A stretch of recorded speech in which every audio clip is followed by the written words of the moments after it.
저는 끈기 있게 뭘 하는 걸 선호하긴 하거든요.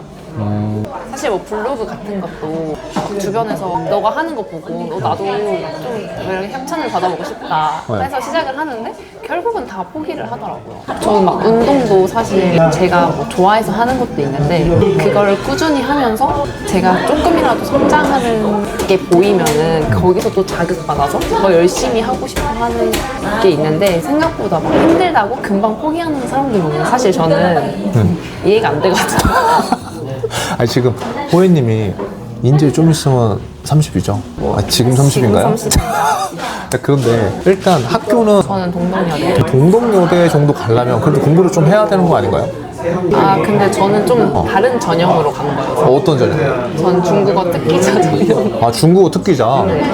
그럼 중국어를 왜 좋아했어요? 중국어는 사실 어렸을 때 중국에서 살았던 경험이 있어서 그것 때문에 대학교까지 어떻게 보면 이어진 거긴 하거든요. 사실 저는 문과 쪽보다는 이과 쪽 성향이라고 생각을 했었어요. 그래서 원래 대학도 사실 뭐 고2 때까지만 해도 뭐 이과를 갈까 막 생각을 했는데 그래도 인서울을 더 가려면 중국어를 살려서 가는 게 좀 더 좀 잘 갈 수 있지 않을까 해서 문과로 아예 이제 딱 박아서 중국어 특기자 전형이라는 게 있는 걸 알고 고3 때 그쪽으로 준비를 해서 입학을 하게 된 거였어요.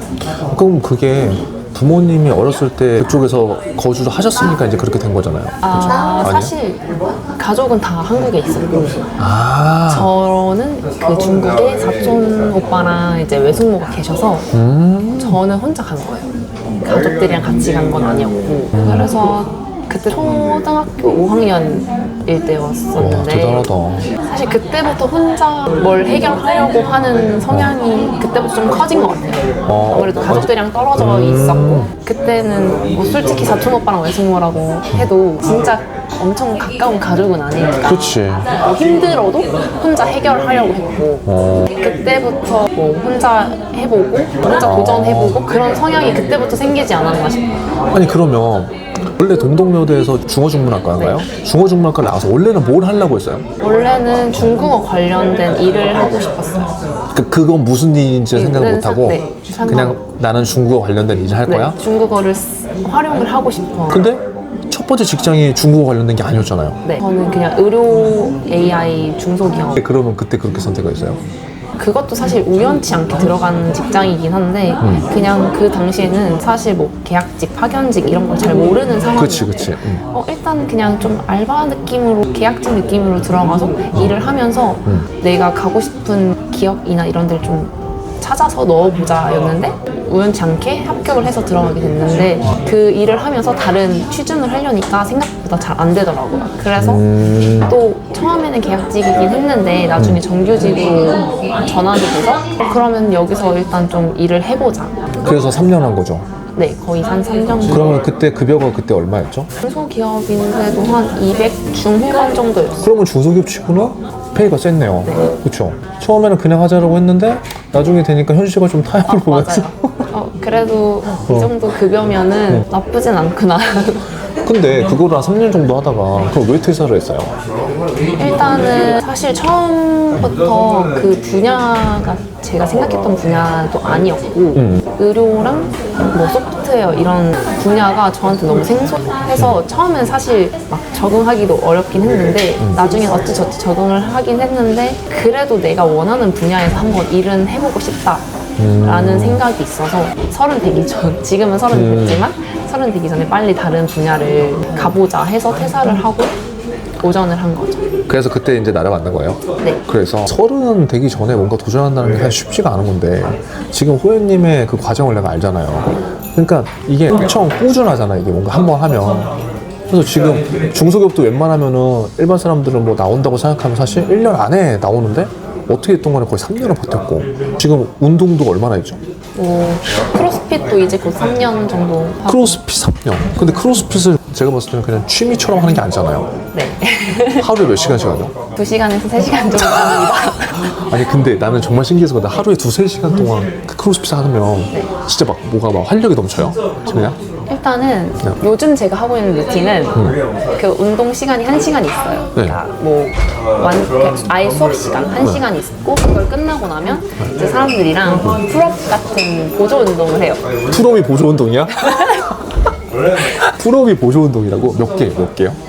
요즘은 그 미 해병대 풀업 뭐 해가지고 사람들이 공유를 한 게 있어요. 그래서 뭐 1주차에는 몇 개부터 시작을 하고 2주차에는 몇 개부터 시작하고 이제 개수를 점점 늘려 나가는데 지금은 2주차인지 3주차인지 8개, 6개, 5개, 5개, 4개 이렇게 풀업 맨몸으로 하는 거 하고 있습니다. 그걸 하면은 막 살아있다는 게 느껴져요? 지금 왜냐면 되게 얘기하면서 행복한 표정이거든. 왜냐면 네. 이게 점점 하다 보니까 전에는 이만큼 했을 때는 힘들어서 끙끙대면서 올라갔는데 요즘은 이 정도 개수 하면은 그냥 할만하네? 그러면서 는 제 모습을 보면 또 이제 성장. 네, 뿌듯한 와, 그럼 그것도 하루에 한 2-3시간씩.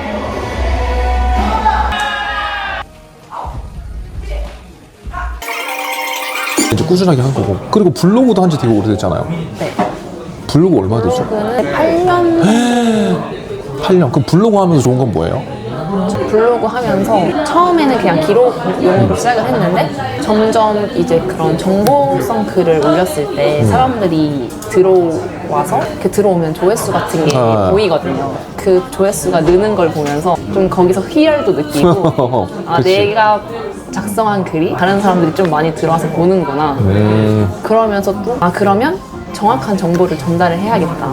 또 사명감도 생기네, 책임감도. 왜냐면은 저도 제가 블로그를 운영하긴 하지만 결국 저도 검색을 해보면서 다른 사람들 블로그를 보기 때문에 저는 보면서 이 사람은 왜 이렇게 글을 썼지? 내가 원하는 정보를 찾고 싶어서 그 키워드를 검색해서 그 블로그가 떠서 들어갔는데 막상 내가 원하는 정보를 못 얻었을 때 후킹만 하고 네. 어그로만 끌고 뭐 없다. 어그로만 끌고 뭐 없어. 그럼 내가 이 정보를 찾아서 내가 써야겠다. 그런 식으로 하면서 저는 근데 사람들한테 알려주는 거 좋아해서 만약에 뭐 전 여행도 좋아해서 뭐 면세점 할인 받는 꿀팁 제가 좀 사실 가성비충이긴 한데 저는 엄청 검색을 해봐요. 면세점도 뭐 롯데, 신라, 신세계 있으면 같은 상품을 사더라도 어디서는 이벤트를 하고 있으니까 이걸 적용하면 좀 더 싸게 살 수 있다. 그런 거를 제가 할인 혜택 받는 것도 좋아하고 다른 사람들도 이런 혜택을 받았으면 좋겠어서 그런 꿀팁들을 블로그에 작성하면서 공유를 너무 하고 좋다. 있거든요. 그러면은 처음에는 사실 글 쓰는 것도 오래 걸려서 힘들긴 한데 막상 그런 혜택을 다른 사람들이 받을 수 있다는 생각을 하면 나름 뿌듯함도 생기는 것 같아요. 와, 그러니까 뭔가 지금 호연님은 한 번 하면은 꾸준하게 계속 하는 것 같아요. 그러니까 지금 사실 불안할 수도 있잖아요. 직업을 갖고 있다가 뭔가 불안할 수 있는데 보니까 한결같이 변하지 않는 거는 계속 성장에 대한 거. 그래서 이 영상을 지금 공유하는 목적도 이제 이런 것 같아요. 고등학생이 될 수도 있고, 뭐 대학생이 될 수도 있고, 지금 뭐 취업을 준비하는 사람도 될 수도 있고, 다 상황에 따라 다른데 20대를 지나왔잖아요. 그래서 이 영상을 보는 뭐 분들한테 한마디 마지막으로 해주고 싶은 게 있다면 지금 당장 불안하거나 어려울 수는 있어도 결국 자기가 하기 나름인 것 같아서 그런 부정적인 생각을 가지기보다는 좀 긍정적인 마인드로 그걸 헤쳐나가셨으면 좋겠습니다. 그리고 내가 이제 궁금한 건 이거예요. 내 생존 접시를 이제 운영하면서 나의 모토는 뭐냐면 사실 경험의 일관성이 있는 게 더 이상하거든 우리가. 우리 경험적인 클래스 하면서도 다 봤지만 나는 경험의 일관성은 있는 사람들 거의 못 봤어. 고시 준비한 친구도 빼놓고는 못 봤어. 나머지는 대부분 경험이 왔다 갔다 할 수밖에 없거든요. 내가 이제 이 채널을 하는 것도 너무 우리가 주입식 교육에 찌들어 있잖아요. 그래서 지금 호연님은 뭐 학교는 인서울이었지만 그리고 공부도 학교에서 잘했어. 중국어도 잘해. 근데 중소기업을 갔어? 근데 또 다시 또 다른 인생을 또 준비하잖아요. 사실 뭐 대기업이 답이다, 뭐 아니다. 그거는 뭐 각자 따라 느끼는 거지만 솔직하게 본인이 느끼는 건 어때요? 다양한 경험을 해보는 게 좋은 것 같아요. 알바를 해보던지 아니면 진짜 뭐 운동을 하거나 진짜 뭐 동아리 활동 같은 걸 해서라도 내가 진짜 좋아하는 게 무엇인지 찾는 게 중요한 것 같아요. 그게 가장 중요하다. 엄청나게 많이 해보진 않아도 한두 개만 하더라도 그 안에서 내가 뭘 좋아하고 뭘 조금이라도 잘하는지를 캐치할 수 있을 거라서 그래도 막 공부한다고 갇혀있는 것보다는 좀 다양한 활발한 활동을 해보는 것도 자기를 알아가는데 좋은 방향이 될 수 있을 것 같아요. 그쵸. 저는 사실 막 워홀도 가보고 싶었는데 아, 워홀? 네. 오. 그런 거를 겁먹고 막상 도전을 못했던 것 같아서 이걸 해볼까라는 생각이 있다면 그래도 그거를 좀 그 나이 때 아니면은 솔직히 못할 수 있을 거라는 생각이 있기 때문에 그때 좀 주저하지 않고 막 도전을 해보면 좋을 것 같아요. 물론 사실 지금도 갈 수 있긴 하지만 그때랑은 네. 좀 마인드가 다르거든요. 지금은 조금 더 넓은 세상에서 다양한 경험을 해보는 게 지금 생각해보면 더 좋을 것 같아요. 알겠습니다. 감사합니다. 맞아. 여러분 생존하세요. 파이팅!